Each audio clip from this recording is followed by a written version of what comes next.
ny andraikitra ny ekipaty zany dia manao miady mizoany amin'ny akapobeany aloha dia indrindraindrindra maekipaty anazy dia satria fanomfezatelo ekipaty io dia mitika hoe Inde children prostitution ny andro trafikiny dia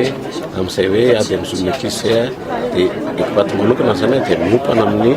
dia mifanamararoatana amin'ny fady misy takaliny ataon'ny ankizy na ilay lazaintsika hoe fivarotan-tenan'ny ankizy. Voalohany indrindra aloha raha mahakasika an'izay tahan'ny ankizy zay dia sarotra zany manome an'ilay chiffre satria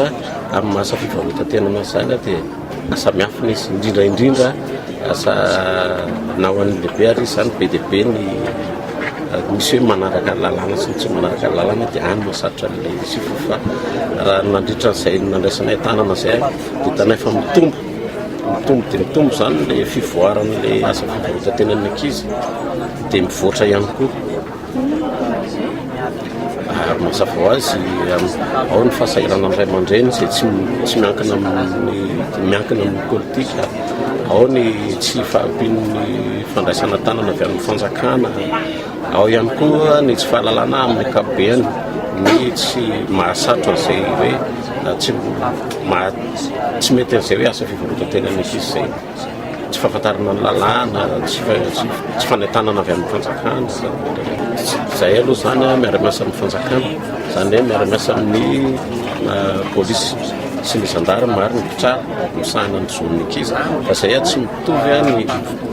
mitovy ny asanay amin'ireo fanjakana ireo. Zay mandray tanana n'ilay ankizy miara-mbony fa zay tsy mandray fitarainana na hoe manotoroka fa kosa manoro lalana raha ilaina zany raha hoe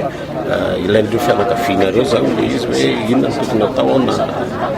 anaraka anazy anaraka le raha ny fanjakana izy na tsy dia manoro lalana izay fa zay raha tsy manentana akory hoe zao fa ny anjaranay zany dia mandray tanana tsabo ny ankizy dia mikarakara anazy dia ao anatin'ilay fandraisana tanana no tsy hoe fitsaboana ihany fa misy karazany be dia be ao ny ara-tsaina psykolozika isika satria zay miaraka miasa amina psykolozy dia ny juriste zay efa voalaza teo